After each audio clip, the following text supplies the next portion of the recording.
Yo, what's good? It's me, Sueco, and I'm hanging out with Rob on Front Row Live.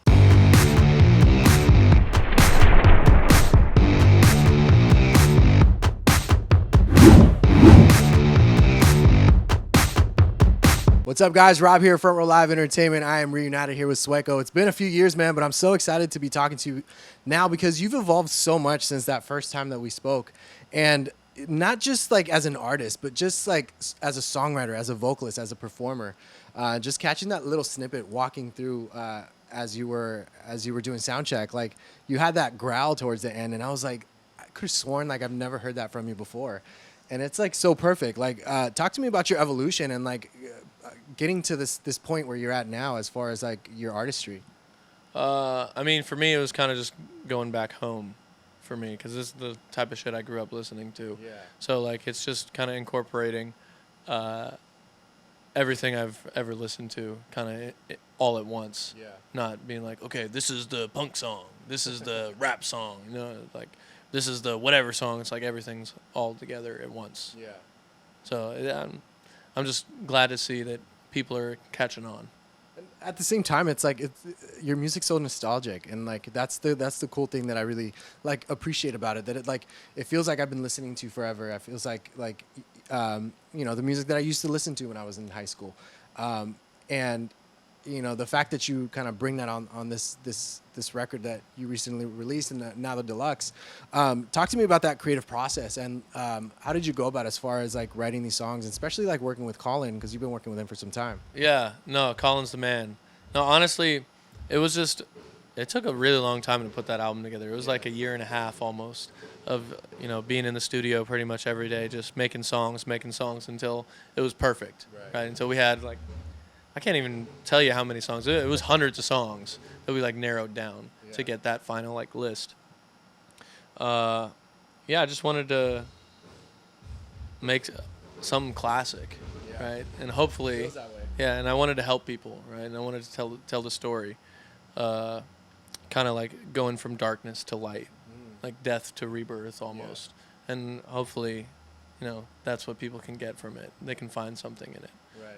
During that process, that year and a half that you were talking about, like, how did the chemistry between you and Colin kind of evolve during that process? Because I feel like, it's obviously going to be different from the first time that you guys connected. Yeah. But now, like, you guys go into the studio, like, what is that chemistry like? Like, do you understand him? He understands you? Or are you guys still trying to get used to each other in the studio? No, like, Colin is like Mike Dean for me, or like Rick Rubin or something for me. Like, I'll go and I'll get songs or take ideas from wherever, and he's the person that I go and sit down and let's put this all together and let's figure out what's the overarching sound, what's the overarching message, how do we put everything together and wrap it all in a bow and make it make sense. You feel what I'm saying? Yeah. And it's a few and far between can you find someone that can do that. Yeah. And I'm blessed to be able to work with him. So when you came into the creative process or the writing process of this album, did you know that you were writing this, or you were just trying to get as much music out as possible? I was just trying to express myself, and this was the only way I knew how. And it wasn't until like damn near halfway through making an album I was like, oh shit, all right, I have like an album. This is cool. Honestly, it was just me trying to express myself because I was going through a lot of like tough shit at the time. I was like kind of drinking a lot, had a lot of problems with girls, and a lot of the friends that I like kind of came up with. And so that's what all the songs are about, is kind of me dealing with all those things. And for you, like being able to open up the way that you did with this record, because you get very personal, very vulnerable on this album. Like, was that something that was natural for you just because like that was a release for you, or is that something that you kind of had to get used to, like being okay or being comfortable knowing that other people were listening? I mean, that's the reason why I started making music, was because I had things I needed to say and I didn't know how else to say them, and that was my safe space, and that was like how I could look at the page and go, oh, that's how I feel. It was like a way of dealing with things. But that was my very first, when I first started writing songs. So again, it's like, for me, it's almost like therapy. Right. You go and you write about whatever the hell is going on. Right. As far as your songwriting goes, like, how do you feel like you've evolved as a songwriter? Is that something that is pretty obvious to you when you start working on new material, or is that something that you don't even like realize it? You just go out there and flow. I don't know. I don't even think about it. I just kind of go out there and I have an idea a lot of times of like either sonically or like lyrically what I want to talk about. I have like an idea, but you don't know ultimately what it's going to be. Yeah. You just have that initial idea and then you run from there. Right. And I think that's the beauty of the art, though, is the spontaneity. You don't know where it's going to go. You have like the initial blueprint, but it's never, the final product is never going to be the exact same. Right. But that's what makes it different. That's it or whatever. You know what I'm talking about? Yeah. Yeah. Now with the deluxe version of this record, you added 5 more songs to it. One of which I like truly fell in love with, and it's just on repeat. Salt. Oh, yeah. I just love how, like, I thought you were already being vulnerable, and then you give us this song, and not only is it like, the lyrics that are like super personal, but it's a piano ballad. It's like we get to actually hear your vocals more, and I kind of fell in love with your voice more on this song.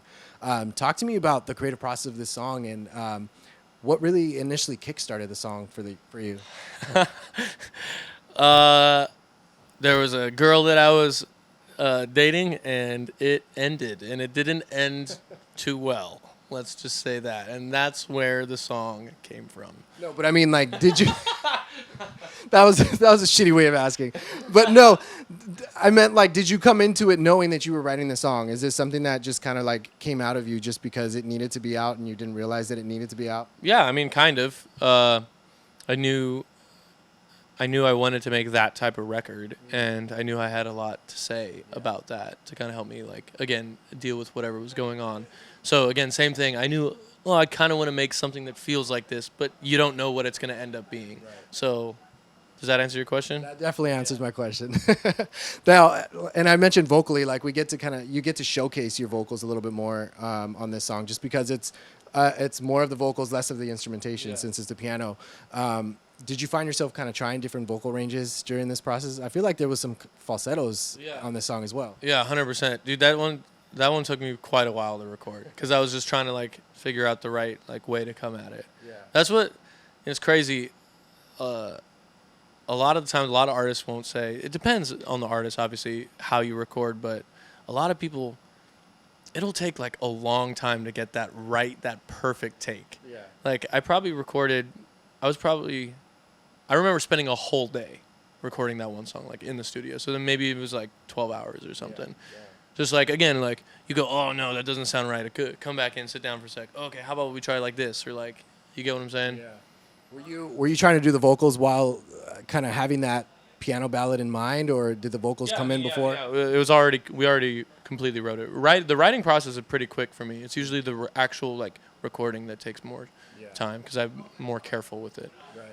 As far as that piano ballad, and even like the piano that you kind of sprinkled throughout this entire record, who's playing the piano? Is that also you playing as well? No, I wish, man. I'm not that good I'm terrible at piano. No, it's my good friend Willie. Yeah. He's my other like main producer. Yeah. So what was the idea behind having like more of a piano like kind of undertone throughout this record? It just felt different. It felt cool. I don't know. Piano feels more emotional than anything else. Like guitar, I don't know. Something just, it feels more anthemic or like, again, classic if it's a piano. Why? I don't know. It's just something about it. I think I've been listening to a lot of Queen for the past, like, especially when I was making it. And a lot of Freddie Mercury songs, it's just him and the piano, right? Yeah. So that probably had something to do with it. And then My Chem, too. Yeah. Obviously, a lot of it is, like, piano-driven. Would you say that also kind of led you to want to try different vocal ranges or different kinds of ways of singing for this album or this song in particular? Probably subconsciously somewhere. Again, like I said, I was just trying to express myself. I don't know. I don't think about genre really when I'm making stuff. It's just like what is the emotion that I'm trying to say or portray. Genre is just a way of dressing up a song. Yeah. Right? If it's a good song, it's a good song. It doesn't matter how you dress it up. Right. You feel what I'm saying? That's true. Now, another track that I really enjoyed was Sober. And you have Arizona on this, featured on this. Talk to me about that collaboration, because I haven't really heard too many collaborations with Arizona. I feel like he's been doing his own stuff and he brings people on board. But as far as like someone else adding him on board to their records, I don't think I've heard that too much. How did this come about, and why did you feel like he was the like perfect fit for this track? Well, we had been homies for a while, and we had been talking about doing a song together.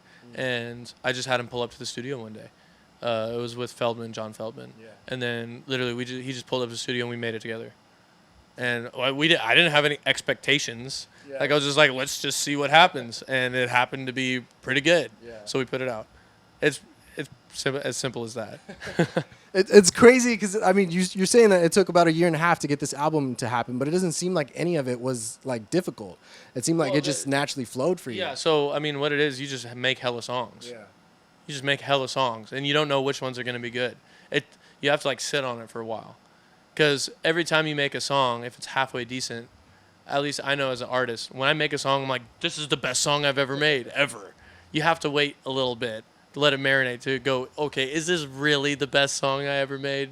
You know what I'm saying? Yeah. Because you're just so hyped. It was definitely the trial and error that like you had to go through with every single song that you created. Every artist is going to be like that. Yeah. Now, what are the dynamics between having Colin in the studio and also having John Feldman? Because they're two completely different. They're in the same incredible genre, but they're like two completely different beasts of producers. So, how different and how alike are they when you're working with them?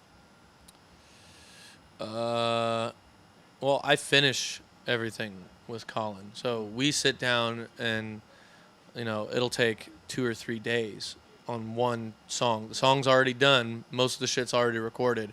And we're doing the final little production tweaks. Oh, maybe this guitar tone should be like tweaked like this. Yeah. Maybe you should add a little synth line that goes like this, and all like the fine tuning and mixing and stuff.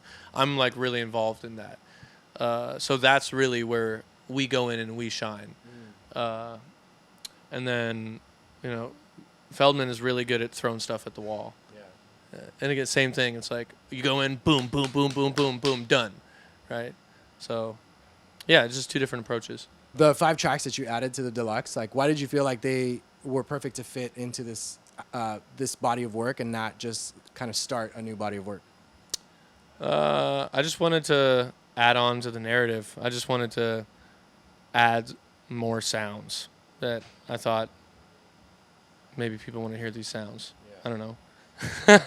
Anyone's I wasn't ready for a new whole another album, but I wanted people to hear this. That's why.